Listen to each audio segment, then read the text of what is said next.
दोस्तों, गुरुजी ने online channel में आपका स्वागत है।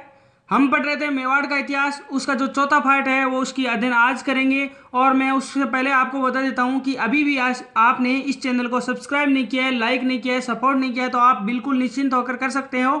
ये बिल्कुल फ्री है दोस्तों। हमने महाराणा कुंभा तक का अध्ययन पार्ट 3 में कर लिया था। उसके बाद में हम कुंभा के ही पुत्र उदा की बात करेंगे आज। उदा या उदयकरण भी कहते हैं उन्हें। बेसिकली आज इस वीडियो में महाराणा सांगा की ही बात होगी, लेकिन इतिहास में किसी शासक को छोड़ा नहीं जाएगा। अपन कंटिन्यूसली चल रहे हैं, इसलिए मैं 1468 से लेकर 1473 तक उदा ने शासन किया था। और इसे मैंने आपको पहले बता दिया था तीसरे वीडियो में कि ये मेवाड़ के पितृहंता शासक कहा जाता है, क्योंकि इन्होंने कुंभा की हत्या की थी, इसलिए पितृहंता शासक कहा जाता है। और कुंभा की हत्या के बाद ये जब शासन इन्होंने संभाला 1468 के अंदर, तो ये इतने अलोकप्रिय हो गए, जनता के मन से उतर गए थे, इसलिए इनकी ज़्यादा कोई चलबल नहीं थी। उदा और इनके भाई का नाम था रायमल, जो कुंभा के ही पुत्र थे। इनके बीच में एक युद्ध हुआ था। कहते हैं कुछ बुक्स है वो बताती है दादीमपुर का युद्ध बोलते हैं उसे, दादीमपुर का युद्ध। और इस युद्ध में उदा को परास्त किया था। किसने किया था? रायमल ने परास्त किया था। और परास्त करने के बाद ये कहाँ चला गया था? मालवा की ओर भाग गया था। मालवा आधा भाग एमपी में पड़ता है, कुछ भाग प्रतापगढ़ का और कुछ भाग झालावाड़ का हिस्सा है, उसे मालवा बोलते हैं। और मालवा की ओर भाग गया। और बाद में बताते हैं कि कहीं पर इसके बिजली गिर गई थी और बिजली गिरने से इसकी मृत्यु हो गई थी। चलिए, यहाँ पर उदा की जो बात है वो खत्म होती है। उसके बाद में जो नेक्स्ट शासक आएगा वो आएगा, रायमल ने इसको हराया, तो रायमल इसका भाई था। तो यहाँ पर जो मेवाड़ की गद्दी है वो संभालेगा रायमल। और रायमल ने शासन किया था 1473 से लेकर 1509 के बीच में। और इसके शासनकाल में कुछ खास नहीं था, लेकिन फिर भी मैं बता देता हूँ, ये कुंभा का पुत्र था और रायमल जो कि उदा का भाई था। अब इसके शासनकाल में इनकी जो पत्नी थी श्रृंगार देवी, इसने क्या करवाया था? गोसुंडी की बावड़ी का निर्माण करवाया था। गोसुंडी की बावड़ी का निर्माण करवाया था। बस इसके शासनकाल में इतना ही था। ये गोसुंडी की बावड़ी है वो चित्तौड़ में स्थित है। इसके शासनकाल में इतना ही कुछ हुआ था। उसके बाद में जो मेवाड़ का नेक्स्ट शासक बनेगा, बहुत ही प्रतापी महान दूरदर्शी शासक बनेगा और योग्य इसे बोला गया है। और उस शासक का नाम है राणा सांगा। और इसे जो मूल नाम है इसका वो था संग्राम सिंह। इसने शासन किया था यहाँ पर। ये 12 अप्रैल 1482 को इसके जन्म की बात कर लेते हैं पहले। 12 अप्रैल 1482 को इसका जन्म हुआ था, 1482 को। चलिए, ये जन्म की बात हो गई। जो इसने यहाँ पर राणा सांगा ने शासन किया था वो किया था 1509 से लेकर 1528 के बीच में। चलिए, ये मैंने आपको बता दिया, लेकिन अब इसका जो बैकग्राउंड है वो तैयार करते हैं कि ये किसके पुत्र थे, किसके पौत्र थे। तो बात कर लेता हूँ। कुंभा का एक पुत्र था रायमल, और रायमल के पुत्र थे 3। पहले का नाम था पृथ्वीराज, दूसरे का नाम था जयमल, तीसरे का नाम था सांगा। राणा सांगा लिख नहीं ये ज़्यादा मैं सांगा ही लिखूंगा, तो आप ध्यान रख लेना कि राणा सांगा है, संग्राम सिंह है, आप समझ लेना ये बात। और ये जो पृथ्वीराज था इसे बोलते थे उड़ना राजकुमार। ये साहब 3 बेटे थे इस रायमल के। अब जो बात है वो मैं आपको बता देता हूं कि ये तीनों भाई एक बार कहीं टहलते जंगल में टहलते जा रहे थे, या फिर इनके पास कोई ऋषि आया था और उसने भविष्यवाणी की थी। इन तीनों ने जब उस ऋषि से पूछा कि बाबा आप बताइए कि हम तीनों में से जो नेक्स्ट शासक है वो कौन बनेगा, तो इस ऋषि ने बताते हैं, ये इतिहास की कुछ बुक्स बताती है, कुछ बुक्स नहीं भी बताती। तो ये ऋषि ने बताया था कि जो सांगा है उसके यहाँ के जो राजा बनने की प्रबल योग है, यानी प्रबल संभावना है। तो बताते हैं कि ये पृथ्वीराज और जयमल को उसी टाइम तत्काल गुस्सा आया था, और उसने कुछ बुक्स ये भी बताती है कि यहाँ पर पृथ्वीराज ने तलवार निकालकर सांगा पर हमला भी किया था। लेकिन कुछ भी हो, कुछ तो हुआ था कि इन दोनों को गुस्सा तो आया था कि ये सांगा बनेगा, इसके प्रबल योग हैं। तो फलस्वरूप यहाँ से जान छुटाकर सांगा भागा, और भागकर कहाँ गया? अजमेर। और अजमेर में एक जो शासन था वो था करमचंद पंवार का। किसका था? करमचंद पंवार का शासन था। वहां पर भागकर सांगा आ गया। अब इस करमचंद पवार ने सांगा का बहुत बखूबी साथ दिया और इसको अज्ञातवास में रखा, यानी छुपा कर रखा सबसे। फिर थोड़े दिनों बाद में पृथ्वीराज और जयमल का काम तमाम हो गया। काम तमाम होने के बाद में जब इसको सांगा को खोजा गया तो खोजने पर ये पाया, और जब ये पाया तो इसके बाद इसका जो राज्य अभिषेक की बारी आई और मेवाड़ का शासक इसको घोषित किया गया। इसका राज्य अभिषेक किया गया और जो मेवाड़ का शासन इसने संभाल लिया। चलिए, इसने जैसे ही राज्य अभिषेक किया, मेवाड़ का शासन संभाला, तो इसने करमचंद पवार को किसकी उपाधि दी? रावल की उपाधि। ये आप उपाधि आप ध्यान रखना। और फिर अब बात करेंगे, जो नेक्स्ट पेज ले लेते हैं। अब बात करते हैं जो असली कहानी शुरू होती है, वो अब शुरू होती है जैसे ही सांगा ने यहाँ का मेवाड़ का शासन संभाला तो मेवाड़ चारों तरफ से दुश्मनों से घिरा हुआ था।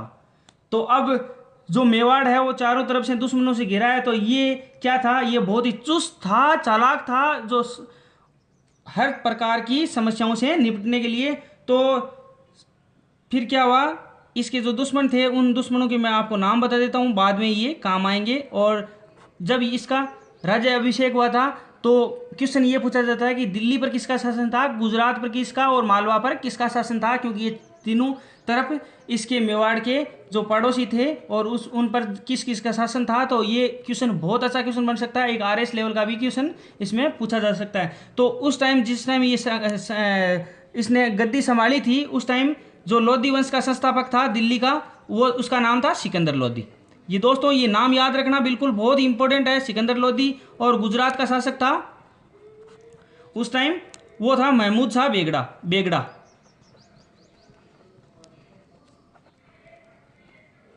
ठीक है। और मालवा का शासक था, ये था नासिर शाह खिलजी।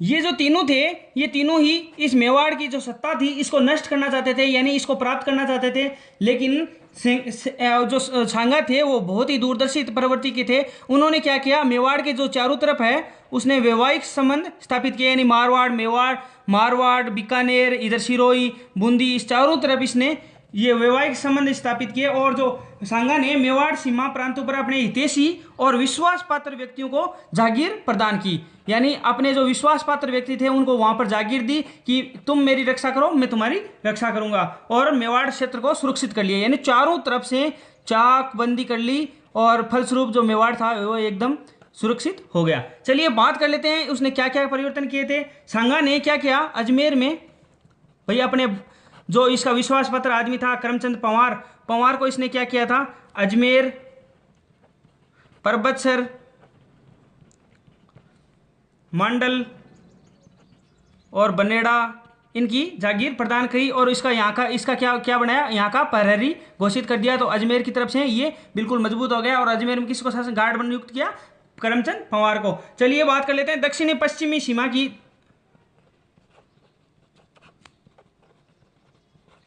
ठीक है। और अब देखिए साहब, यहां पर है मेवाड़, यहां पर एक छोटी सी रियासत थी ईडर, और यहां पर था गुजरात।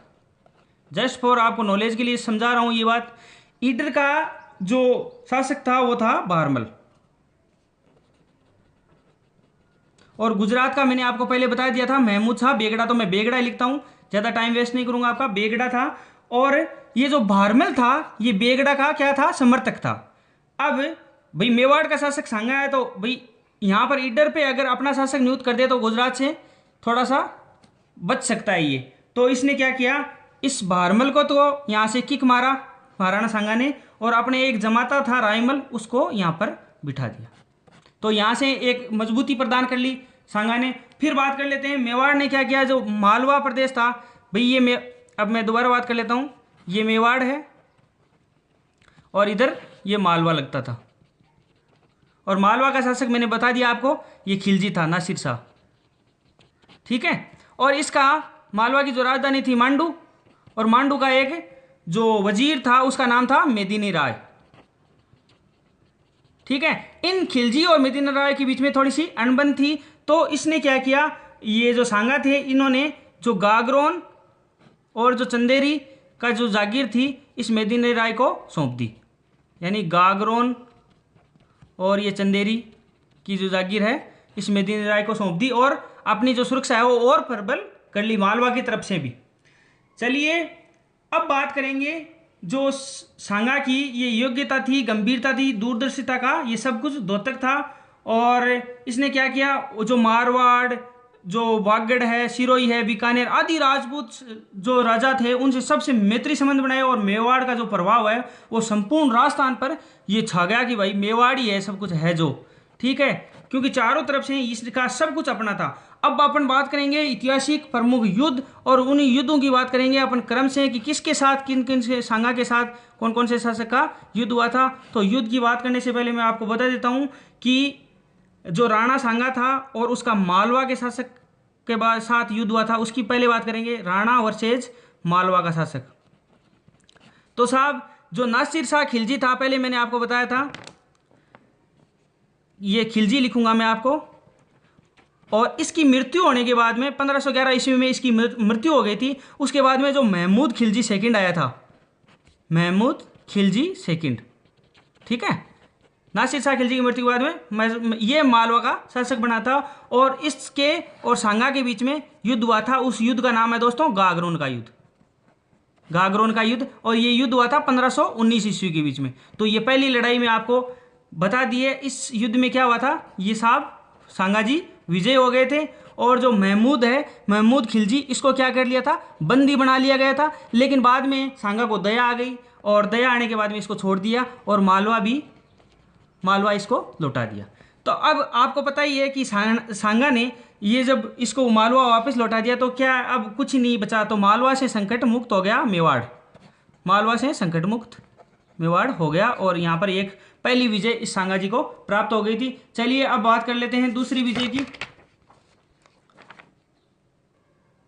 अब बात करते हैं दिल्ली के शासक वर्सेज सांगा की बात कर लेते हैं, क्योंकि सांगा सब में कॉमन रहेगा लेकिन शासक अलग अलग होते जाएंगे। पहले शासक की आपने बात कर ली, मालवा का शासक था, उससे सांगा विजय हुआ था। अब बात कर लेते हैं, एक तरफ है सांगा और दूसरी तरफ दिल्ली का शासक है।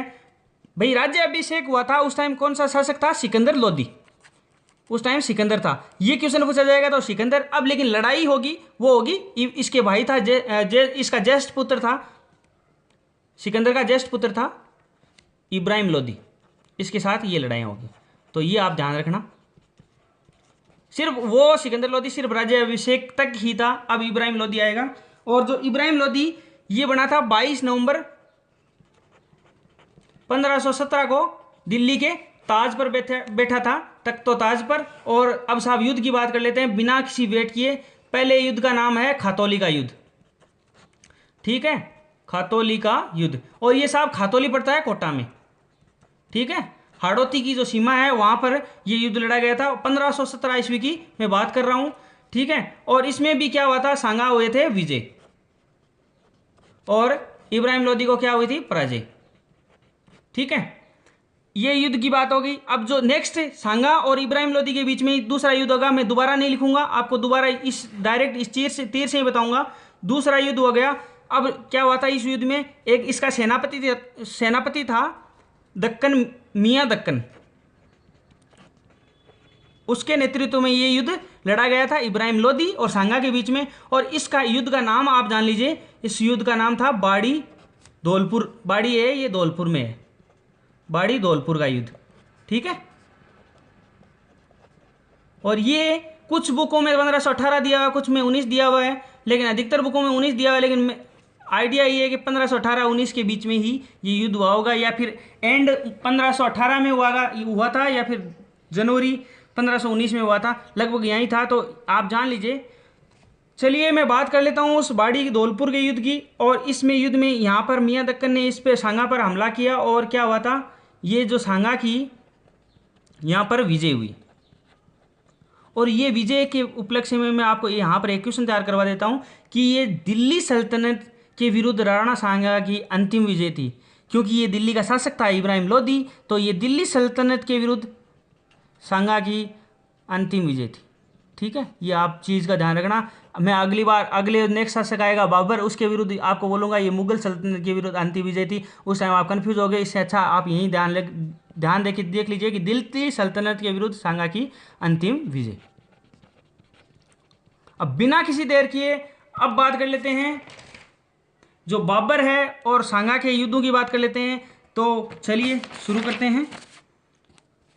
बाबर वर्सेज सांगा। अब तक 3 युद्ध हो गए थे। अब बात कर लेते हैं बाबर वर्सेज। अब बाबर का मैं थोड़ा सा आपको बैकग्राउंड बता देता हूँ। बाबर का जो नाम था वो था मोहम्मद जहीरुद्दीन बाबर, ये तो इसका नाम था। अब इसके पिताजी की बात कर लेते हैं। ये काबुल का शासक था, ठीक है, काबुल का शासक था। और इसके पिताजी थे वो तैमूरलंग के वंशज थे, उमर शेख मिर्ज़ा। उमर शेख मिर्ज़ा इसके पिताजी का नाम था। ये तैमूरलंग के वंशज थे। और इनकी माताजी थी वो बाबर की माँ थी, वो थी चंगेज वंश की, ठीक है, चंगेज खां की वंशज थी। ये मैंने आपको बेसिक सी जानकारी दे दी। अब देखते हैं कि बाबर और सांगा के बीच में युद्ध होने का जो कारण था वो क्या था। बाबर, कुछ बुक्स इतिहास की ये बताती है कि बाबर ने अपनी जो आत्मकथा थी,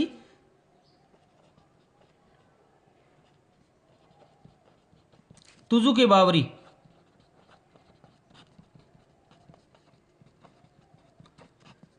इसमें क्या बताता है कि जो भारत पर आक्रमण करने के लिए बाबर को, जो एक तो था सांगा, एक पंजाब का शासक था, पंजाब का जो सूबेदार था दौलत खां लोधी, इसने, इन दोनों ने इसको बुलाया था भारत पर आक्रमण करने के लिए। ये कुछ बुक्स बताती है, लेकिन इसका कोई प्रमाण नहीं मिलता, लेकिन फिर भी मान लेते हैं। चलिए मान लिया कि इन्होंने बुलाया था। और जब इनको बाबर को इन दोनों ने बुला लिया, लेकिन शायद इस पंजाब के सूबेदार ने तो इसका साथ दे दिया होगा, लेकिन जो सांगा था इसने, जो बाबर के आते ही पानीपत का प्रथम युद्ध हुआ था, पानीपत फर्स्ट बैटल, ये हुई थी। आपको ये जस्ट फॉर नॉलेज बता रहा हूँ, 20 अप्रैल 1526 को हुई थी। और इसमें क्या हुआ था, सांगा साहब ने इसका साथ नहीं दिया था बाबर का, और साथ नहीं देने की वजह से बाबर को क्या आ गया, गुस्सा आ गया। और बाबर ने तब से ही ठान लिया था कि मैं मेवाड़ को अब तहस नहस करके रहूंगा। तो इसकी वजह से ये सांगा को 2 युद्ध झेलने पड़े। और मैं पहले युद्ध की बात कर लेता हूं बिना किसी वक्त गंवाए। 2 युद्ध हुए थे इनके बीच में। पहला युद्ध हुआ था बयाना का युद्ध, बयाना का युद्ध। अब इस युद्ध की बात कर लेते हैं। ये युद्ध हुआ था 16 फरवरी 1527 ईस्वी को, ठीक है। एक तरफ है सांगा साहब, एक तरफ है बाबर साहब। इसमें क्या था, बाबर का एक सेनापति था मेहंदी हसन, ठीक है, और इधर सांगा है। दोनों के बीच में युद्ध हुआ और इसमें क्या हुआ, सांगा विजय हुआ, ठीक है। और इसने क्या किया, विजय होकर बयाना जो दुर्ग था, बयाना का दुर्ग, उस पर कब्जा कर लिया। चलिए अब मैं बताता हूं दिल्ली सल्तनत पर जो अंतिम विजय थी। अब मैं बताता हूं कि मुगलों के विरुद्ध सांगा की अंतिम विजय पहली और लास्ट विजय, ठीक है। ये चीज़ का आप बिल्कुल ध्यान रखना। तो मैंने आपको यहाँ पर बता दिया कि ये बयाना का युद्ध हुआ था और इसमें विजय हुआ सांगा, और ये मुगलों के विरुद्ध पहली और लास्ट विजय थी। अब क्या हुआ, इस जो युद्ध के बाद में ये सांगा जी तो पड़ गए ढीले और बाबर को वापस घुसाया। और बाबर ने ठान लिया कि मैं अब दोबारा युद्ध वापस करूंगा। तो जो दूसरा युद्ध हुआ था उसमें ये कहते हैं कि बाबर को टाइम मिल गया था, इसकी वजह से इसने ना जो तोपें वोपें और अपने सैनिक वैनिक सारे इकट्ठे कर लिए, और जो युद्ध करने का जो प्लेस था उसको बड़े ढंग से आराम से संजोकर युद्ध किया था और बाद में जीता था। लेकिन उस युद्ध की बात करेंगे उससे पहले मैं आपको बता देता हूं कि सांगा ने जो सीकरी जो जाने का मार्ग, सीधा मार्ग छोड़कर भुसावर होकर सीकरी जाने का मार्ग अपना, जो कि बहुत ही लंबा था और 1 महीने तक भुसावर में ही रहा, और जो कि जो सांगा की सबसे बड़ी भूल थी। और इसी भूल का जो फायदा उस बाबर ने उठाया था। और बाबर उस टाइम उपयुक्त स्थान पर पड़ाव डालने में उसको टाइम मिल गया और उचित जो सैन्य संचालन का समय मिल गया। और फलस्वरूप क्या होगा, दूसरे युद्ध की बात कर लेते हैं। बिगुल बज चुका है दोस्तों, इधर उधर सेना दोनों आमने सामने खड़ी है और उस युद्ध का नाम आपके सामने आने वाला है खानवा का युद्ध। अब आपको कुछ ही नहीं करना, जो 16 था उसमें 1 जोड़ना है यानी 17, और जो फरवरी था उसमें 1 जोड़ना है यानी अगला महीना मार्च तो यानी जो 16 फरवरी 1527 था, अब क्या हो गया 17 मार्च 1527। आपको डेट याद रह जाएगी क्योंकि सब में एक एक प्लस करना है। चलिए इस युद्ध की भूमिका बना लेते हैं। ये जो खानवा पड़ता है ये वर्तमान में कहाँ है, भरतपुर के जो रूपवास तहसील है वहाँ पर, रूपवास तहसील में स्थित है। ठीक है, ये तो मैंने स्थान की बात कर ली। उसके बाद हम बात कर लेते हैं जो सांगा ने इस युद्ध में बहुत ही कमाल का प्रदर्शन किया था, और एक जो नई परंपरा का यहाँ पर उल्लेख बता देता हूँ आपको। इसने क्या किया था, सांगा ने पाती पेरवन प्रथा को वापस संजोया था।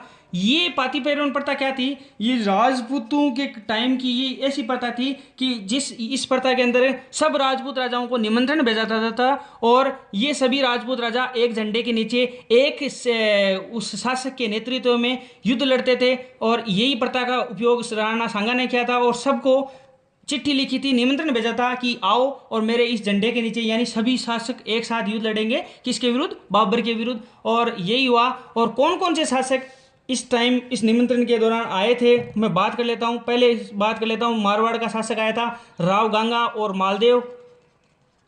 ये पूछा जाता है अक्सर, इसलिए आप याद रखना दोस्तों, राव गांगा और मालदेव। आमेर से आया था पृथ्वीराज।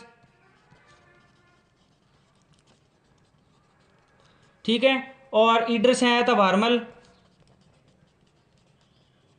वागड़ डूंगरपुर से आया था जो उदय सिंह। उसके अलावा चंदेरी से आया था मेदिनी राय।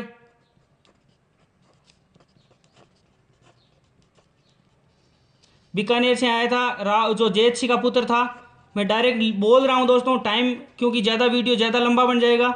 जो जैत सिंह का पुत्र था कल्याणमल आया था। उसके बाद में सादड़ी से आया था झाला अज्जा।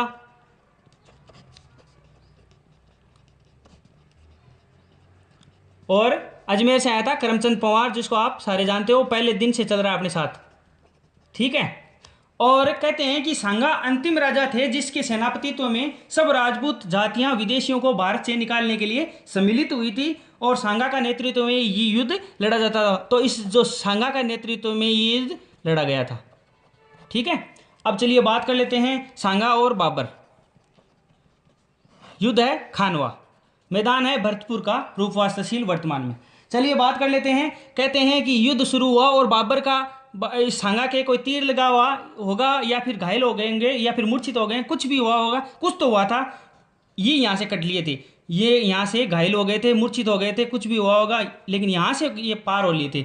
अब यहाँ से ये घायल हुए, अब घायल हो गए तो कुछ तो कोई लोग तो इसका स्थान लेगा। तो झाला अज्जा की मैंने यहाँ पर बात की है। इस झाला अज्जा को सभी समस्त राज चिन्हों के साथ और उसी वेशभूषा में इसको हाथी के ऊपर सवार होकर युद्ध लड़ने के लिए, ये युद्ध झाला अज्जा वो दोनों युद्ध लड़ने लग गए। ठीक है, अब बात कर लेते हैं उनके नेतृत्व में सेना सब युद्ध लगी, और बाद में क्या होगा, झाला अज्जा भी मारे गए, यानी प्राण दे दिए इन्होंने। ठीक है, लड़ते हुए मारे गए। अब क्या हुआ, थोड़ी देर में सब सेना को पता चल गया कि यहाँ से जो अपने महाराणा है, जो सांगा है, वो यहाँ से कट लिए, यानी यहाँ से चले गए। और चले गए तो सब सेना का क्या हो गया, मनोबल टूट गया। और मनोबल टूटते ही क्या हो गया, बाबर विजय हो गया। तो बाबर इस युद्ध में विजय हो गया। लेकिन इस युद्ध की बात करेंगे। अब यहाँ से जो सांगा था ये घायल हो गया, तो मरा नहीं है अभी तक, अब मरेगा आगे जाके। अब इसको यहाँ से घायल होके कहाँ ले जाएगा, इसको मूर्छित अवस्था में यहाँ से ले जाएगा बसवा। बसवा पड़ता है दौसा में। ठीक है, अब जब इसको वहाँ पर जब घायल था, इसको होश आया, होश आते ही इसने पूछा कि मैं कहाँ हूँ। तो बोले आप सही हो, सलामत हो, अब है ना वहाँ पर जाने का कोई फ़ायदा नहीं है। और कहते हैं वीर शासक था, बहुत ही कठोर था, इसलिए इसने होश आते ही पूछा कि मैं वापस युद्ध लड़ूंगा। तो ये आ गया यहाँ से रणथंभौर। ठीक है, अब बाबर साहब यहाँ पर चुप रहने वाले नहीं थे। अब बाबर साहब ने क्या किया, बाबर साहब यहाँ पर विजय होते ही कहाँ पहुँच गए, ये पहुँच गए साहब चंदेरी। 19 जनवरी 1528 को चंदेरी पहुँच गए। ठीक है, अब यहाँ पर रणथंभौर आ गए। अब ये जो सांगा था, इसको पता चला कि चंदेरी में कौन सा था, मेदिनी राय, जो जिसने इस सांगा ने नियुक्त किया था मेदिनी राय को। तो इसको पता चला कि ये पता चलते ही क्या गया, एक तो मेदिनी राय की मदद करना चाहता था, और एक बाबर से क्या वापस बदला लेना था। लेकिन क्या दोस्तों, ये बदला लेने की हालत में है क्या, अभी भी घायल अवस्था में है, इसका शरीर है पूरा घावों से लथपथ है। लेकिन फिर भी इस शासक का जो होश है, वो जोश है, अभी भी कम नहीं हुआ दोस्तों। इसने वापस युद्ध लड़ने की सोची और मेदिनी राय की मदद करने की सोची। और फिर क्या हुआ, सबको पता था ये युद्ध नहीं लड़ पाएगा। तो ये जब कहते हैं कि ये कालपी से कुछ दूर एक गांव था, इरिज गांव, वहाँ पर आकर इसने डेरा डाला था सांगा ने, ठीक है। और डेरा डाला और समस्त जो जो सरदार थे वो थक चुके थे, जो राजपूत थे वो थक चुके थे, दूसरे युद्ध की महत्वाकांक्षा नहीं रखते थे। इसकी वजह से इसको विष दे दिया गया, ठीक है, सांगा को विष दे दिया। और कालपी नामक जो स्थान है एमपी में पड़ता है, वहाँ पर इसकी मृत्यु हो गई। और मृत्यु हुई थी 30 जनवरी 1528 ईस्वी को। और इसकी जो छतरी है वो मांडलगढ़ में अभी भी विद्यमान है। मांडलगढ़ पड़ता है भीलवाड़ा में। चलो, ये बात हो गई दोस्तों युद्ध की। अब जो बाबर के विजय के जो कारण थे वो मैं बता देता हूँ आपको। एक तो बाबर की युद्ध की जो व्यूह रचना थी वो खतरनाक थी, ठीक है। इसने क्या किया था, तुलुगमा जो पद्धति थी उसको पालन किया था, यानी तोपों को सजाने की उस्मानी व रूमी विधि का पालन किया था। इसने तोपों को सजाने के लिए उस्मानी और रूमी विधि का जो, और इसने जो जो शस्त्र से वो अत्याधुनिक तकनीकी थे, राजपूतों के पास वो तोपें वो बंदूकें वो नहीं थी। इसकी वजह से भी हारने का ये प्रमुख कारण था। और जो बाबर ने इस युद्ध के बाद में कौन सी उपाधि ली थी, गाजी की उपाधि ली थी। और इसके युद्ध के परिणाम हुए कि है ना, मुगलों का जो भारत पर शासन था वो स्थायी हो गया, ठीक है। एक तो परिणाम यह हो गया। और राजपूत से निकलकर मुगलों के पास सत्ता आ गई थी। अब जो नेक्स्ट अपन वीडियो की जो 5वें पार्ट में बात करेंगे वो सांगा के पुत्रों की बात करेंगे। सांगा के पुत्र हुए थे रतन सिंह, और सांगा की एक पत्नी थी कर्मणती या क्रमावती। विक्रमादित्य और उदय सिंह हुए थे। अब क्या ट्विस्ट बैठता है कि विक्रमादित्य को वो बनाना चाहती थी लेकिन रतन सिंह को शासक बना दिया गया। और क्या क्या होता है मैं नेक्स्ट पार्ट में बताऊंगा। चलिए दोस्तों, धन्यवाद।